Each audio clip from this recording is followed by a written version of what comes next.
Assalamualaikum warahmatullahi wabarakatuh semuanya. Nah, kembali lagi nih sama aku Dwika Harada Gustika dari Program Studi Pendidikan Bahasa dan Sastra Indonesia Universitas Riau.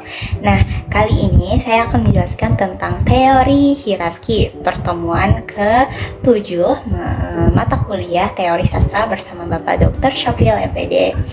Nah, kita akan membahas tentang apa sih itu teori hierarki dan bagaimana penerapannya di dalam karya sastra.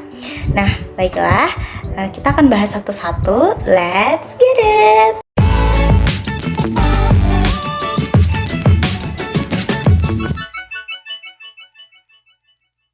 Sebelum mendefinisikan apa sih pengertian teori hierarki ini, sebelumnya kita akan menjabarkan terlebih dahulu apa itu hierarki. Jadi hierarki ini adalah suatu tingkatan atau susunan. Nah, jadi kembali lagi ke definisi teori hierarki adalah teori hierarki ini dijelaskan oleh Maslow.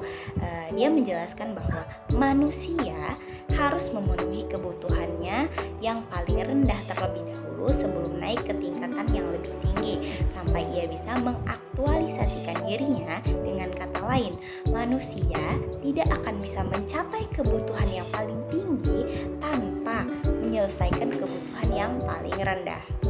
Nah, konsep teori Abraham Maslow ini menjelaskan bahwa menjelaskan suatu hierarki atau kebutuhan itu menunjukkan adanya 5 kebutuhan, tingkatan kebutuhan dan keinginan di dalam diri manusia. Nah, 5 tingkatan itu meliputi fisiologi, rasa aman, rasa cinta, dan memiliki harga diri dan aktualisasi diri. Nah, aktualisasi ini adalah puncak dari teori ini. Nah, kebutuhan yang pertama kita akan membahas kebutuhan fisiologis.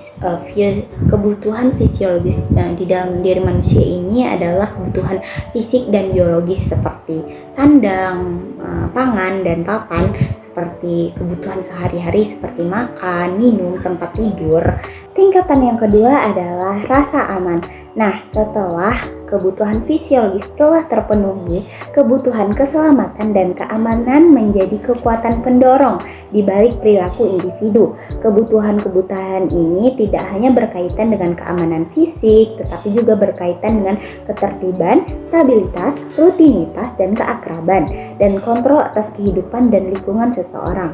Misalnya, asuransi, pendidikan, pelatihan kejuaraan adalah segala cara yang digunakan untuk individu untuk memenuhi kebutuhan akan rasa aman.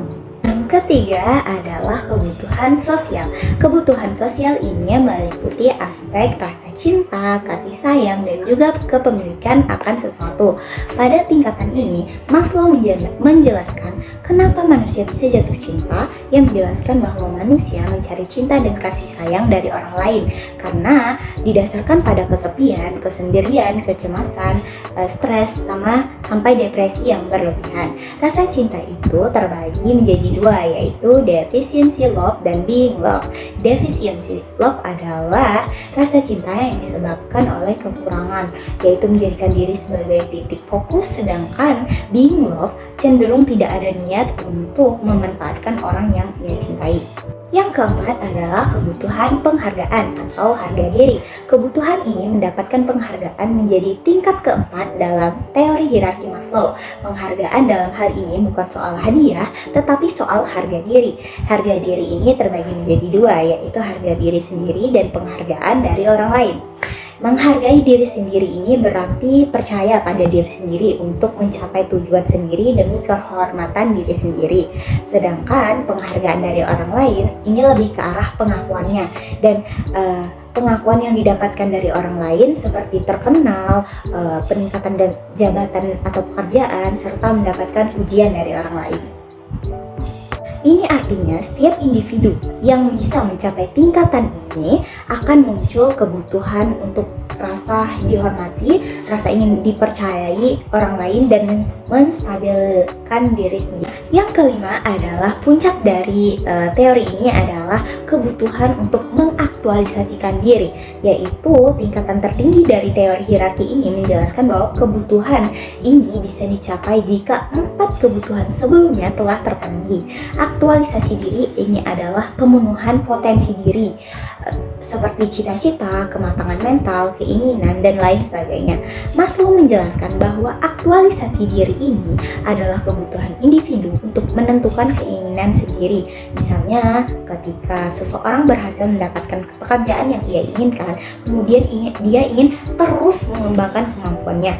Maslow juga menjelaskan ada beberapa tipe dari aktualisasi diri, yaitu acceptance and realism. Bagian ini merupakan kondisi ketika seseorang bisa menerima semua kenyataan, baik terkait diri mereka sendiri ataupun orang lain dan lingkungannya. Nah, sekarang kita akan masuk ke dalam penerapan teori hierarki ke dalam sebuah karya sastra. Nah, saya memilih karya sastra Laskar Pelangi sebagai acuan untuk sebagai objek analisis saya.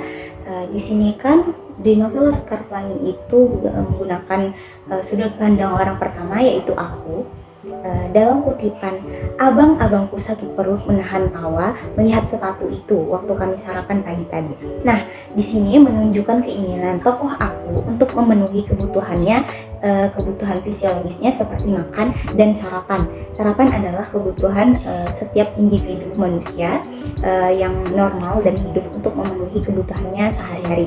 Yang kedua adalah kebutuhan rasa aman, di mana dalam novel Laskar Pelangi ini tokoh si aku ini mendapatkan rasa aman dengan cara berlari mencari perlindungan ke rumah penduduk karena dia mengetahui bahwa berita bahwa burung pelintang pulau akan menyebar ke kampung. Karena tokoh aku ini percaya malam harinya angin itu akan bertiup sangat kencang dan di laut petir menyambar-nyambar dengan dahsyat.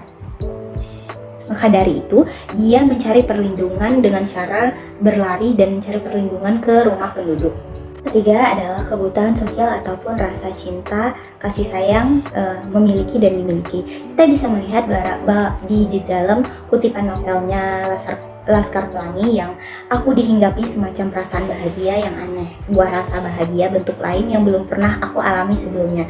Rasa bahagia ini jauh melebihi ketika aku mendapat hadiah radio transistor 2 band dari ibuku sebagai upah mau disunat tempo hari, menunjukkan bahwa tokoh aku ini sedang bahagia karena sudah bisa bertemu Aling di toko tempat mengambil kapur. Yang keempat adalah kebutuhan penghargaan. Nah, pada kutipan novel Laskar Pelangi, setelah itu Mahar maju menundukkan kepala dengan takzim di depan kami, menunjukkan bahwa tokoh aku telah memenuhi kebutuhan penghargaan.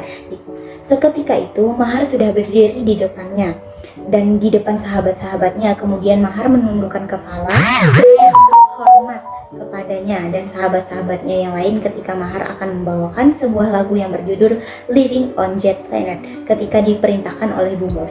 Tokoh aku ini dapat memenuhi kebutuhan akan penghargaan ini dengan dihargai oleh Mahar dengan menundukkan kepala ketika sahabatnya itu maju ke depan kelas. Nah, yang kelima yaitu puncak dari teori hierarki ini adalah aktualisasi diri. Nah, contoh dari aktualisasi diri itu adalah bisa memenuhi, bisa menerima keadaan diri sendiri, bisa menemukan permasalahan atau solusi dari permasalahan, bisa menemukan kepuasan versi diri sendiri.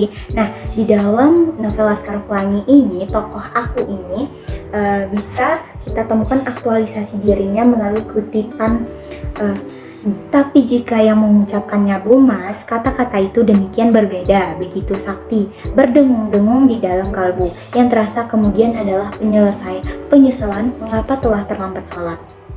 Menunjukkan bahwa tokoh aku ini menerima keadaan dirinya sendiri, orang lain, dan kodratnya dalam menjalani kehidupan yang ditakdirkan oleh Tuhan, di mana ketika diajarkan pada mata pelajaran budi pekerti yang diajarkan oleh gurunya yaitu Bu Mus, tokoh aku ini diajar supaya mempunyai perilaku yang baik karena kesadaran pribadi dan selalu dinasihati oleh Bu Mus untuk sholat tepat waktu dan biar dapat pahala lebih banyak.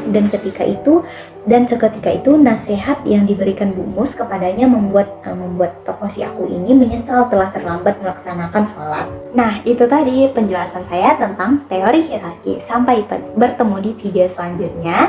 Terima kasih, see you and bye bye.